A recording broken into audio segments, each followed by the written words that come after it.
This is the Global Podcast Network, where executives and professionals connect, share, and inspire.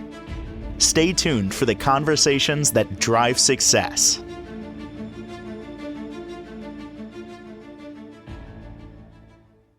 He is truly the go-to if you have a dog and you want to make sure that your dog is behaving the way you intend your dog to. You also want him to be happy.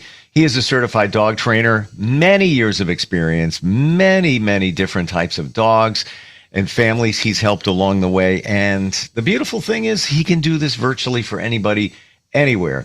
We're going to talk about a lot today, including aggressive dogs, separation anxiety, and the leash. There's so much to dig into with Martin Wright, the man behind Argos Dog Training, who's back with us. How are you doing today? I'm doing very well, Steve. Thank you for having me back. Excited to be here. Always great having you on. We all learn so much. And this is like one of those things I think that floats out there in the back of your mind, your dog biting. Now, it's my understanding all dogs bite. They're supposed to. But when they do it and how hard they do it is the question. And I think a lot of us, we may have the most chill dog ever, but in the back of your head's like, well, I can't guarantee he wouldn't bite me or somebody. Yeah, you're like 99% sure. I'd never do it, but anything could happen. No. What can you tell us about dogs and biting? Well, so the thing about dogs and biting is that dogs generally bite for a reason, right? And there's usually two mental states that will cause a dog to bite. One is the aggressive mental state, and the other is the defensive mental state, right? So what you have to look for is you have to look for the arousal level of your dog, and then you have to look at to see if they're kind of nervous. Most pet dog owners who get bitten by their dog is usually a defensive thing. It's usually a misunderstanding. You need to clip their nails. You need to put the leash on them. They're new to you. They're backing up. They're hiding under the table. They're hiding under the bed. You reach in, you stretch all the way under the bed so your little fingers are just right next to their face. And then they're like, you know what? I can't get away anymore. So then they bite.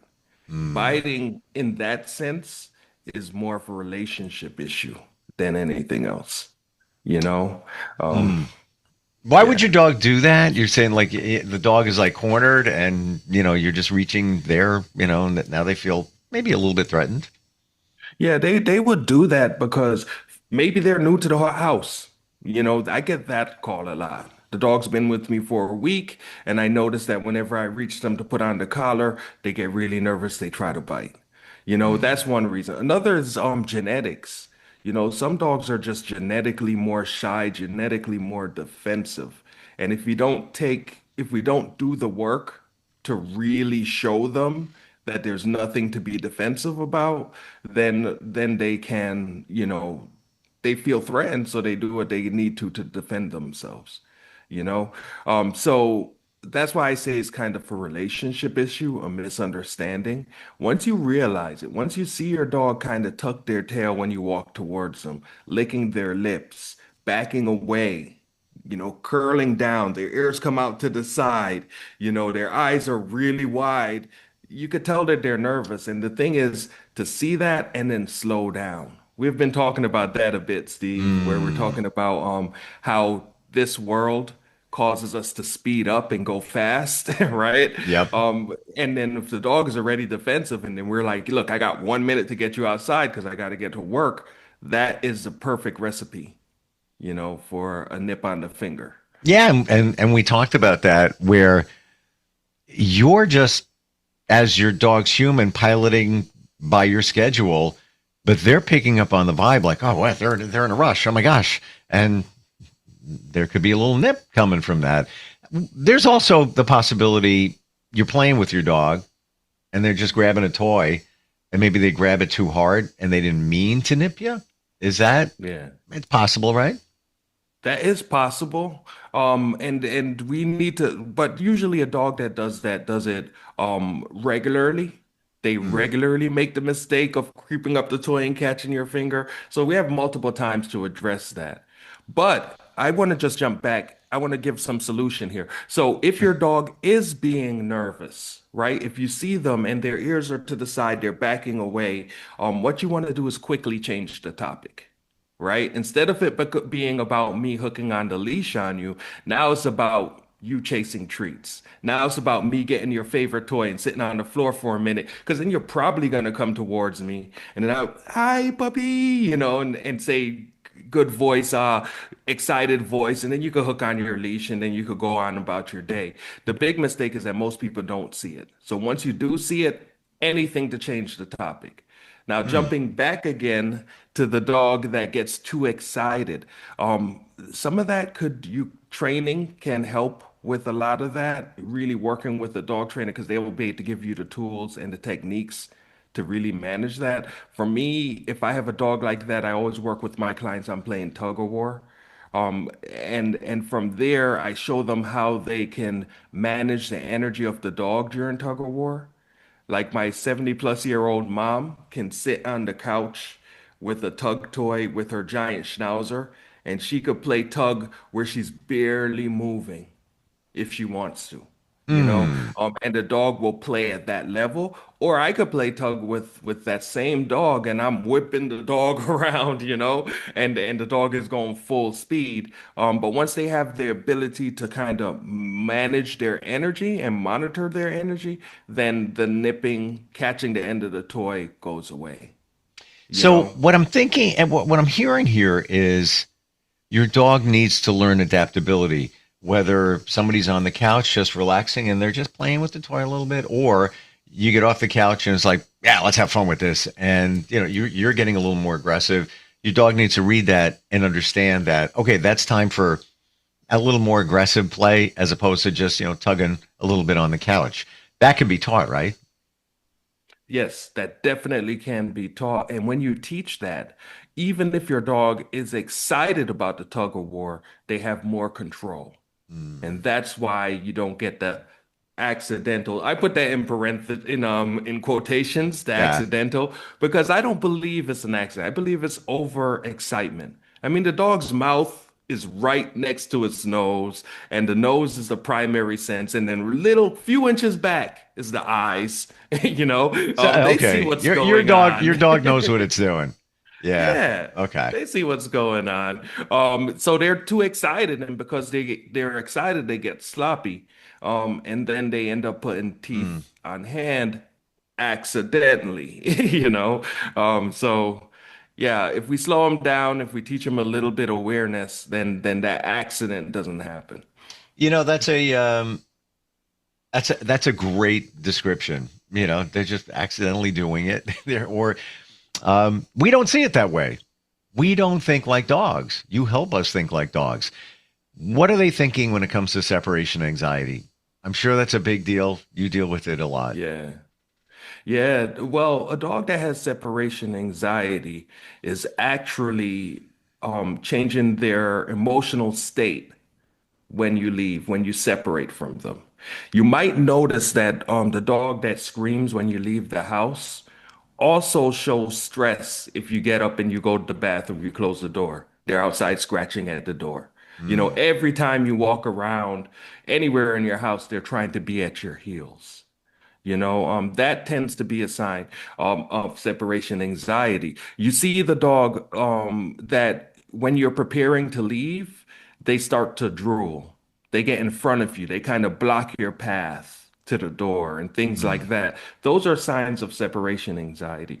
The screaming by itself when you close the door and you leave them home, that can be separation anxiety, but that could also be containment phobia you know Uh, but if it is separation anxiety, then we should use all of our time to help the dog to be more comfortable with space between us and them until they get it. Right? We should mm. really do that because it's going to make our lives easier. It's going to make the dog's life easier once they get it. And in my experience, every dog can get it you know and it's little things like you want to be right on my leg when we're sitting on the couch and watching movies with your head so I could just pet right there, and I just ask you to be two couch cushions away from me. Maybe I start there. you know Okay, so be two couch cushions away, Am I hearing right? this right? That you have to be intentional to put space, even though you love your dog being right there next to you, until your dog is more comfortable with you leaving and things like that. You have to be intentional and put your dog at arm's length, whatever it is. At some distance. Yeah, Wow. and it doesn't have to be 24 hours a day, 7 days a week. There can be times like when my clients have serious separation anxiety, I teach them whenever they're gonna cuddle with their dog, and they're gonna get really close, say, "Are you ready?" before you start that period of time. Wow. And then cuddle, do whatever you want, get really close, hang out with them for the whole movie. But then at the end of the movie, remember to say enough. And then please go to your dog bed. Please sit Wow. on the floor instead. So I'm not saying that you have to take away all of that bonding and that feeling of being together. I'm saying that we have to be, as you said, more aware of it, and make sure that we make time to let them practice the thing that's really hard for them, which is the separation. Wow. I'm kind of surprised that it would work or resonate to say, "Are you ready?" That's that kind of reframes things here. That those commands, those signals, your dog is listening. They're picking up on things. Yeah, if every time you say, "Are you ready?" and then you cuddle with your dog, as soon as you say, "Are you ready?" they know that opportunity window, the window of opportunity for cuddling is now open, right? Wow. The window of opportunity for being really close to me is now open. And then when you say enough, you're telling them that window is now closed. And because it's closed, and once they start to see that after I say enough, then I ask you to go to your dog bed. After I say enough, then I ask you to be two cushions away from me when we're sitting on the couch. Then they start to understand that difference. And that could help us so that way we are able to get what we need from them, which is that social interaction. As we're teaching them, hey, you still need to be able to stand on your own four paws when I'm not in the house, right? Mm. So as we're teaching them that, we could still get and we could still give, that interaction at the same time. So that way they understand there's a time for everything. There's a time to be excited, there's a time to be calm, there's a time to be cuddly, there's a time for you to be on your own. All those things are important. Wow. I wish I could translate this to cats too, but because got a I cat. think you can. You I think know, you can. A I'm lot gonna of dog try it. training. I'm gonna try it. Yeah. I know people who clicker train cats. A lot of dog training, a lot of the stuff you do can be can be used with cats because they learn through association, just like humans do, just like horses do, you know, just like Hmm. chimpanzees do. All of us learn kind of the same way through experience and association. I'm truly So, gonna try that because I have two cats. They're both affectionate, but one's like super mushy. I lay on the couch, TV on, in the background, playing on my phone. He's all over me. He just wants, he's up in my chin. He wants to be hugged and cuddled, and it's like I pick him up. Not right now. I can't even type. Like I'll put you over there, and he keeps coming back, and he doesn't get it time and again, and I feel bad. Good problem to have. He's affectionate, but sometimes it's a little overkill. So I'm going to try that. I'm going to do work on you that. see do you see him kind of guarding you a little bit from the other cat or from your dog? Do you see that? I don't know if cats do that, but I don't think so because it's the same situation. When I walk in, he jumps up on the counter and he just wants to be loved up. Like he's got his paws out. He wants to, like, literally, I'm not even kidding. I stand by the counter. He puts his paws up and he wants to, like, hug you and then, like, yeah. nuzzle your chin. Then he drools. But, That's cool. good problem to have. The thing is that if you see a dog with that same kind of really attachment where they're really being close, you kind of have to be careful because a lot of the times dogs will turn that into guarding behavior. It Ooh, starts okay. off as like, yeah, I want to be really next to you, but then in a little while they're like, yeah, nobody else can really be next to you, you know. Oof. So Interesting. it could turn into that. So let's go over to the leash reactivity. How do you talk about that? How do you define that? Leash reactivity. Well, I have a very loose definition of leash reactivity. If the dog is on the leash and they show any reaction, to me, that's leash reactivity.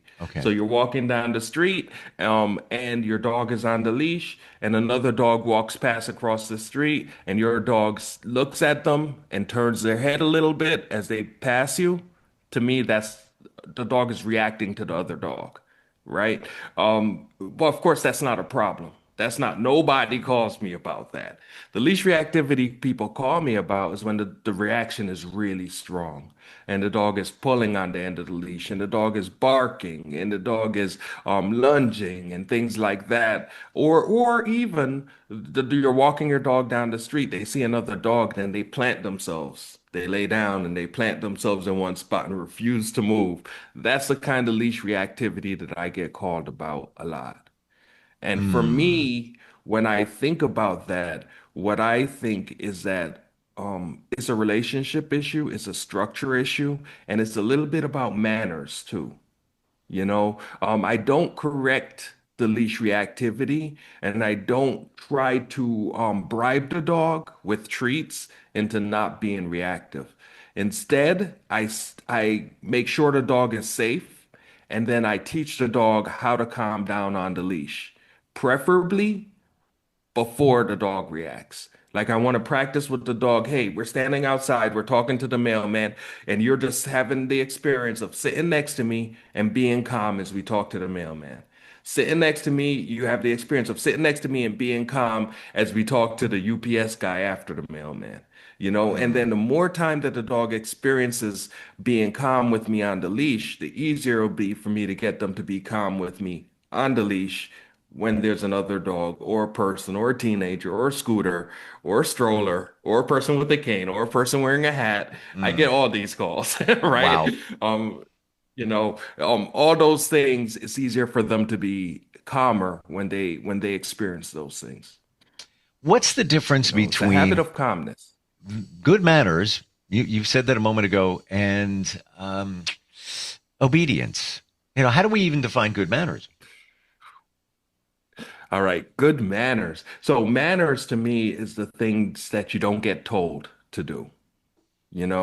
Say, please, may I have the slice of bread? Nobody said, hey, before you get the slice of bread, you have to say please. So for me, manners eliminates the need for a lot of commands. I hear a lot of people who are like, I got to teach my dog to sit because when guests come into the house, my dog jumps all over them. Do you really need to teach your dog to sit, or do you need to teach your dog that in your family it's not manners when guests come in for anyone to jump up on them, right? So once the dog understands that there are manners and that there's things that you don't agree with, that there's boundaries and expectations for their behavior, and they're living within that, then you don't necessarily need to tell them to sit or go to place in order to prevent the jumping. They know. Hmm. So there's a few things that I consider manners. Manners is like how to act when something happens. That's a big thing. Like if you're on the leash, there's certain code that we live by when you're on leash. I have expectations for your behavior. I have boundaries of things that you should not do. When people come to the house, it's the same thing. People are in the house. I have expectations. This is what you should do, and I have boundaries. These are the things you shouldn't do.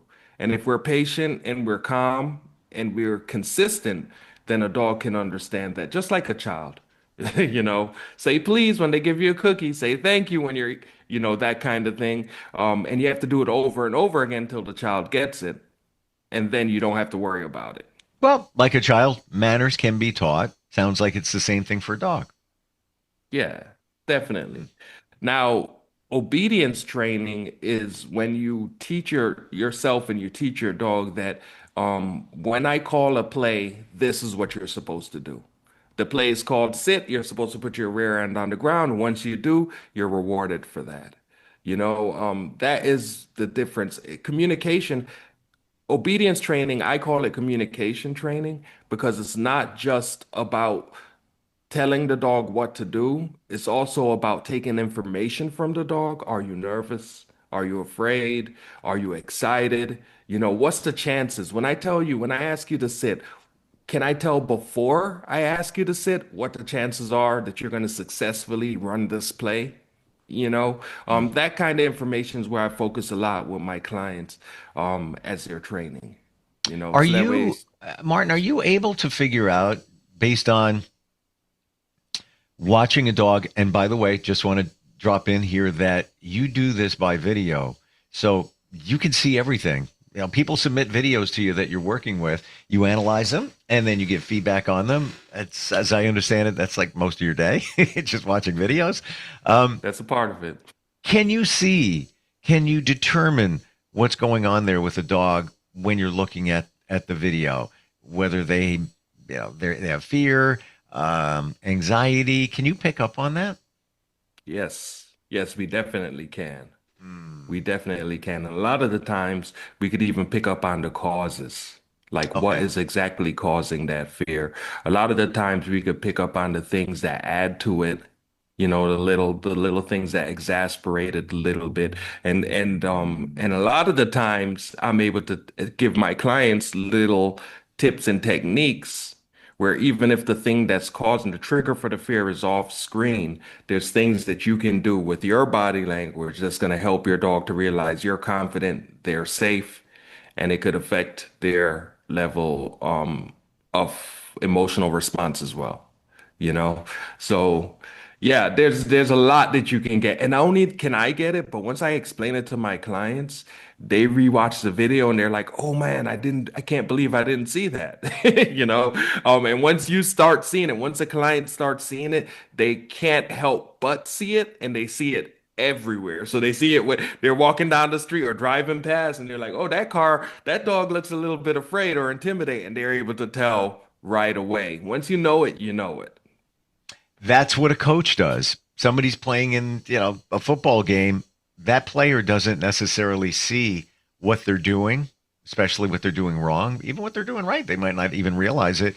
And that's where a coach comes in. You're like a canine coach. It's really what it is. About 30 seconds left. What do you want people to know about training their dog? Anything that fundamentally they should know?